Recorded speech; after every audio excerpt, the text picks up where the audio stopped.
जब पूरे भारत के लोग दिवाली की खुशियां मना रहे थे, तब उत्तराखंड के उत्तरकाशी में चल रहे टनल निर्माण में मलबा गिरने के कारण 41 मजदूर इसके अंदर फंस गए और करीब 2 हफ्तों तक इसके अंदर फंसे रहे। 12 नवंबर सुबह 5:30 बजे लैंडस्लाइड के कारण सुरंग का एक हिस्सा ढह गया और 41 मजदूर इसके अंदर फंस गए। इस टनल को 4 धाम प्रोजेक्ट के तहत सिलक्यारा से डंडाल गांव के बीच बनाया जा रहा है। इस टनल का काम दोनों ही तरफ से किया जा रहा है। सिलक्यारा से 2.5 किलोमीटर तक काम हो चुका था और डंडाल गांव से 1.5 किलोमीटर तक, और इस पूरे टनल को 14 मीटर चौड़ा बनाया जा रहा है और पूरे टनल की लंबाई 4.5 किलोमीटर है। अब 12 नवंबर सुबह 5:30 बजे लैंडस्लाइड होती है और सिलक्यारा की तरफ टनल के 200 मीटर अंदर मलबा गिरता है और टनल बंद हो जाता है और टनल के अंदर करीब 57 मीटर तक मलबा गिरता है और 41 मजदूर जो इसके अंदर काम कर रहे थे वो इसके अंदर ही फंस जाते हैं। इनमें से 15 मजदूर झारखंड के थे, 8 यूपी के थे, 5 बिहार के, 5 उड़ीसा के, 2 असम के, 2 उत्तराखंड के, 3 पश्चिम बंगाल के और 1 हिमाचल प्रदेश के। 13 नवंबर को मजदूरों से संपर्क किया गया और एक पाइप के जरिए उन तक ऑक्सीजन पहुंचाया गया। उस टनल में फंसे एक शख्स ने बताया कि भूस्खलन के बाद उन्होंने आपस में पूछा कि किसी के पास वायरलेस डिवाइस है या नहीं, पर उनमें से किसी के पास वायरलेस डिवाइस नहीं थी, लेकिन उनके पास फोन था, पर फोन में नेटवर्क नहीं था। करीब 10 घंटे के बाद एक पाइप के जरिए अंदर से बाहर सिग्नल भेजा गया। ये पाइप अंदर से बाहर पानी निकालने का काम करती थी। इस पाइप से एक चिट्ठी भेजी गई थी जिस पर लिखा था कि हम जिंदा हैं, हमें बचा लो। और उसने बताया कि उनके पास ज़्यादा खाने पीने का सामान नहीं था और जब ये सब खत्म हो गया तो पहाड़ से टपक रहे पानी से काम चलाया। और जब इनका मैसेज बाहर पहुंच गया तो इसी पाइप के जरिए इन तक खाने पीने के सामान और ऑक्सीजन भेजी गई। शुरू में उन तक ड्राई खाने भेजे गए और जब 6 इंच का पाइप उन तक पहुंचा तो खिचड़ी और फल को भी भेजा गया। 14 नवंबर को 900 मिलीमीटर डायमीटर के स्टील पाइप को ऑगर मशीन से मलबे के अंदर डालने की कोशिश की गई, लेकिन मलबे के लगातार गिरने से 2 मजदूरों को चोट भी लगी।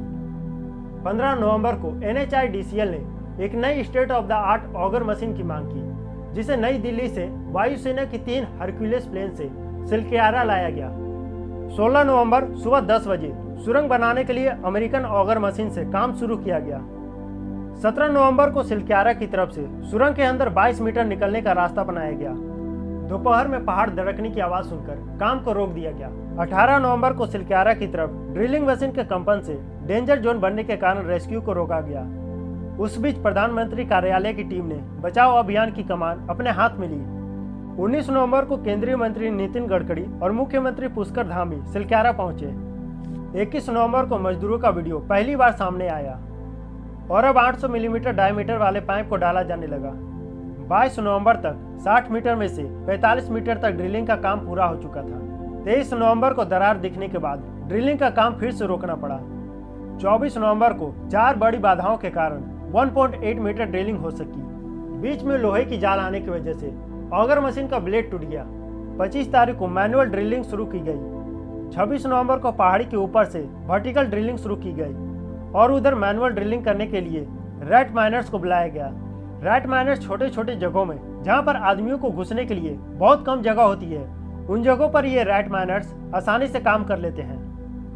28 नवंबर को जाकर रेस्क्यू टीम के लोग मजदूरों तक पहुंचे और सुरंग में पाइप डालने का काम पूरा हुआ और फिर मजदूरों को सुरक्षित बाहर निकाला गया। उत्तराखंड में इतने डिजास्टर होने के बाद भी इस टनल को क्यों बनाया जा रहा है? इस टनल के बनने से उत्तरकाशी से यमुनोत्री धाम तक का सफर 26 किलोमीटर कम हो जाएगा और ये project all weather road project का हिस्सा है। इससे ट्रैवल इंडस्ट्री की इकोनॉमी को बूस्ट मिलेगा, एक्सीडेंट कम होंगे, ट्रैवल का टाइम कम होगा, फ्यूल की कंजप्शन कम होगी और चाइना से युद्ध के समय बॉर्डर तक जल्दी से पहुंचा जा सकेगा। इन हिमालय एरियाज में कोई कंस्ट्रक्शन करना आसान नहीं होता। यहाँ टनल बननी चाहिए या नहीं, इसे डिसाइड करने के लिए सुप्रीम कोर्ट ने एक कमेटी बनाई थी। यहाँ एनवायरमेंटलिस्ट ने सजेस्ट किया था कि एक नैरो टनल बनाई जाए।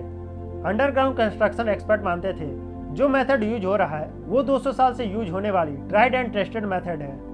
इन जगहों को स्टडीज करने के बाद ही सुप्रीम कोर्ट ने अपॉइंटेड कमेटी के ओके करने के बाद ही सुप्रीम कोर्ट ने मंजूरी दी थी और उसके बाद ही यहाँ काम शुरू हुआ था। फिर भी यहाँ वर्कर की जान जाते जाते बची। 2018 में सिलक्यारा की recording geological report ministry of transport को सबमिट किया गया था। इस रिपोर्ट में 20% good quality rocks, 50% fair quality, 15% poor quality और 15% वेरी पुअर क्वालिटी रॉक्स है। रिपोर्ट्स में यह भी था कि पत्थरों के बीच दरारें आ सकती है, जिससे रॉक्स को एक जगह टिके रहने में मुश्किल हो सकता है। सुरंग ढहने का कारण हो सकता है कमजोर चट्टान का हिस्सा, जिसका निर्माण के दौरान पता नहीं चल पाया हो, और पत्थरों के अंदर पानी के रिसाव जो समय के साथ ढीला हो गया हो। ऐसे और भी कारण हो सकते हैं, ये तो रिपोर्ट आने के बाद ही पता चलेगा। सुरंग बनाने का टेंडर भारत सरकार के सड़क परिवहन और राजमार्ग मंत्रालय के पूर्ण स्वामित्व वाली कंपनी राष्ट्रीय राजमार्ग और अवसंरचना विकास लिमिटेड NHIDCL द्वारा हैदराबाद की नवयुग इंजीनियरिंग कंपनी को दिया गया था।